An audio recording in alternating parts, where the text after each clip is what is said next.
오늘 우리에게 주시는 하나님의 말씀은 요한복음 7장 1절에서 13절까지 말씀입니다.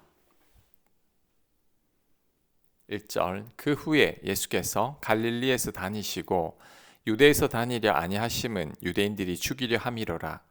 유대인의 명절인 초막절이 가까운지라. 그 형제들이 예수께 이르되 당신이 행하는 일을 제자들도 보게 여기를 떠나 유대로 가소서. 스스로 나타나기를 구하면서 묻혀서 일하는 사람이 없나니 이 일을 행하려 하거든 자신을 세상에 나타내소서 하니 이는 그 형제들까지도 예수를 믿지 아니함이로라. 아멘. 선지자도 자기 고향에서는 환영받지 못한다고 합니다. 왜 그럴까요? 너무 잘 알기 때문이죠. 예수님의 형제들도 동일합니다. 어릴 때부터 같이 자란 예수님이 어떻게 하나님의 아들이란 말입니까? 믿지 못하겠다는 거죠. 그래서 오늘 본문에서도 자신을 세상에 드러내라고 합니다. 예수님을 믿지 못하겠으니 세상에 직접 드러내라는 거죠. 우리는 가까운 사람들, 잘 아는 사람들을 늘 조심해야 합니다. 우리가 생각지도 못한 갈등이 가까운 사람들, 잘 아는 사람들에게서 발생합니다. 그래서 어느 정도 적정 거리가 필요합니다. 너무 가깝거나 너무 먼 것은 둘 다 좋지 않습니다. 적당한 거리가 제일 좋죠. 인간 관계라는 것이 너무 멀리하면 서운해하면서 서로가 소원해집니다. 그래서 부부는 떨어져 살면 안 된다고 하죠. 떨어져 살다 보면 갈등의 골이 깊어졌을 때 풀 수 있는 방법이 없습니다. 결국 더 좋지 않은 결과가 생깁니다.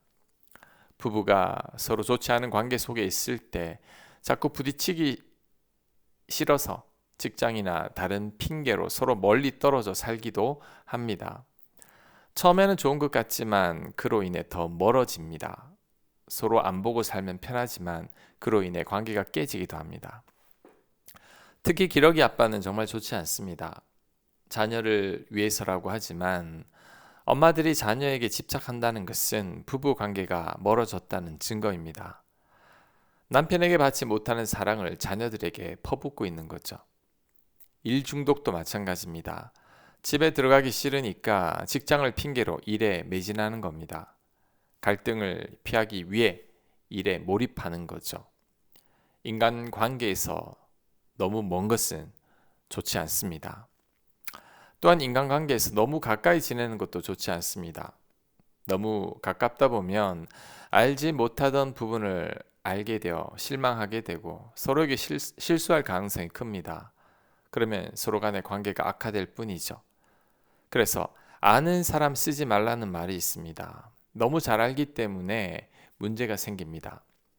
예수님의 형제들도 예수님을 너무 잘 압니다. 그러니 문제가 생기는 거죠. 예수님도 그랬다면 우리도 충분히 그렇게 될 수 있습니다.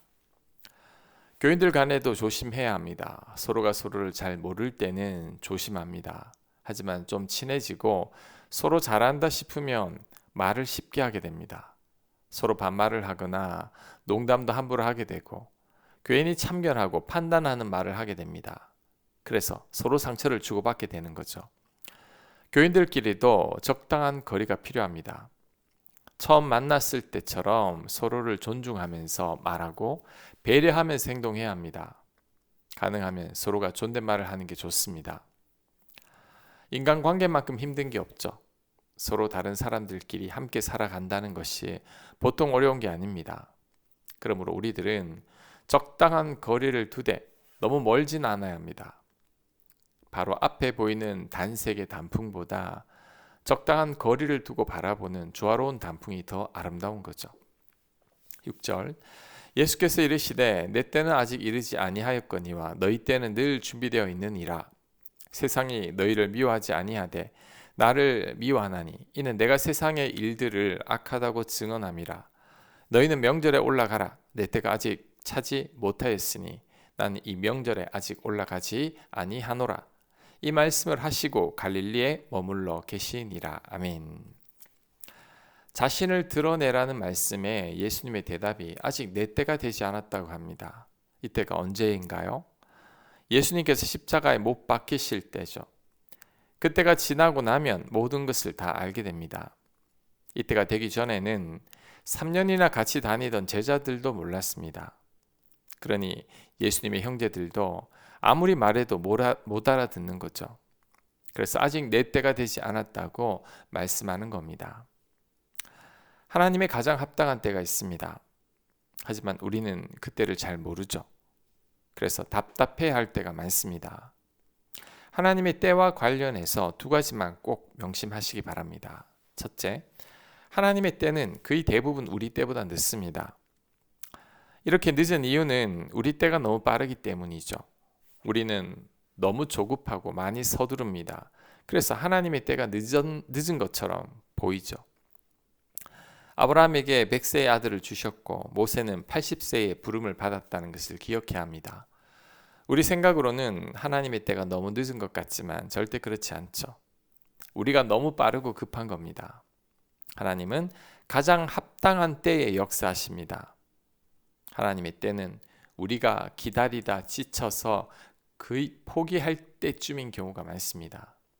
그러니 하나님의 때를 기다릴 때 조급한 마음을 가지면 안 됩니다. 서두르지도 말고 하나님보다 앞서 나가서도 안 됩니다. 가장 합당한 때에 하나님께서 역사하심을 믿고 우리는 잠잠히 기다릴 줄 알아야 합니다. 그럴 때 가장 알맞은 때에 역사하시는 하나님을 보게 될 것입니다. 자, 둘째, 내 힘으로 안 될 때가 하나님의 때입니다. 오병이어의 기적이 언제 일어났습니까? 날이 저물어 갈 때였습니다. 더 이상 먹을 것을 구할 데가 없을 때였죠. 또한 빈들에서 오병이어의 기적이 일어났습니다. 포도밭도 아니고 곡식 있는 밭도 아닙니다. 물고기를 잡을 수 있는 호숫가도 아닙니다. 아무것도 없는 빈들이었죠. 즉, 내가 할 수 있는 것이 아무것도 없을 때입니다. 내 힘으로 도저히 안 될 때죠. 우리는 이때 비로소 하나님만을 바라보게 됩니다. 그래서 이때가 하나님의 때인 거죠. 사라는 90세가 되도록 아들을 낳지 못했습니다. 그래서 거의 포기했죠. 하지만 이때가 하나님의 때였습니다. 모세는 80살이 되었을 때 하나님께서 이스라엘 백성들을 구원하라고 하셨습니다. 하지만 모세는 못한다고 버텼죠. 너무 늙어서 할 수 없다고 생각했기 때문입니다. 하지만 이때가 하나님의 때였습니다. 내 힘으로 안 돼서 포기하려고 합니까? 이제 다 끝났다는 생각이 듭니까? 이때가 하나님의 때입니다. 하나님은 주로 이때 역사하십니다. 그러니 믿음을 갖고 하나님을 갈망하며 하나님을 바라봐야 합니다. 하나님의 손길을 반드시 보게 될 것입니다. 아직도 내 힘으로 해보려고 발버둥 치고 있습니까? 야곱처럼 악착같이 매달리고 있습니까? 실망스럽겠지만 하나님의 때는 아직 멀었습니다. 내가 아직 준비가 되어 있지 않기 때문이죠. 하나님의 때는 정해진 게 아닐 수도 있습니다. 나에게 달려 있습니다. 내가 힘을 빼면 뺄수록 하나님의 때는 더 빨리 다가옵니다. 내가 힘을 주면 줄수록 하나님의 때는 더 늦게 옵니다. 내가 성격이 급해서 너무 서두르고 있다면 하나님의 때는 더 늦어지고 있음을 명심해야 합니다. 내 힘을 빼고 내 능력을 의지하지 않고 하나님만을 바라보고 의지하게 될 때 하나님의 때가 임하게 됩니다. 하나님의 때는 나에게도 달려 있습니다. 10절, 그 형제들이 명절에 올라온 후에 자기도 올라가시되 나타내지 않고 은밀히 가시니라. 명절 중에 유대인들이 예수를 찾으면서 그가 어디에 있느냐 하고 예수에 대하여 무리 중에서 수군 그림이 많아 어떤 사람은 좋은 사람이라 하며 어떤 사람은 아니라 무리를 미혹한다 하나 그러나 유대인들을 두려워함으로 드러나게 그에 대하여 말하는 자가 없더라. 아멘. 예수님에 대한 무리들의 평가가 갈립니다. 어떤 사람은 좋은 사람이라고 하고 어떤 사람은 미혹하는 사람이라고 합니다. 하지만 대적하는 유대인들로 인해 함부로 말을 못하고 있습니다. 자, 여기서 주목해야 할 것은 하나님의 아들인 예수님도 선한 평가를 듣지 못하고 있다는 거죠. 왜 그럴까요? 선은 악에게 눈에 거슬리는 존재입니다. 아무리 선해도 악의 눈에는 좋지 않습니다. 그러니 선도 좋은 평가를 듣지 못하는 겁니다. 우리들도 마찬가지입니다. 내가 정말 하나님 뜻대로 살려고 하면 우리들도 예수님처럼 욕먹을 수 있습니다. 그것을 이상히 여겨서는 안 됩니다. 당연하게 여겨야 합니다. 예수님의 제자들 치고 비난과 고난을 겪지 않은 자들이 누가 있습니까? 다 욕먹고 핍박당했고 순교했습니다. 바울도 얼마나 고생이 많았는지 모릅니다. 그래서 내가 하나님 뜻대로 살려 할 때 찾아오는 고난과 환난을 이상히 여기면 안 됩니다. 오히려 의인은 고난이 많습니다. 하나님 말씀대로 살려 하면 그럴 수 있습니다. 베드로전서 3장 17절입니다. 선을 행함으로 고난 받는 것이 하나님의 뜻일진데. 자, 선을 행함으로 고난 받는 것이 하나님의 뜻이라고 합니다. 로마서 8장 17절입니다. 우리가 그와 함께 영광을 받기 위하여 고난도 함께 받아야 할 것이니라. 아멘. 우리는 영광만 생각해서는 안 됩니다. 우리는 고난도 함께 받아야 합니다.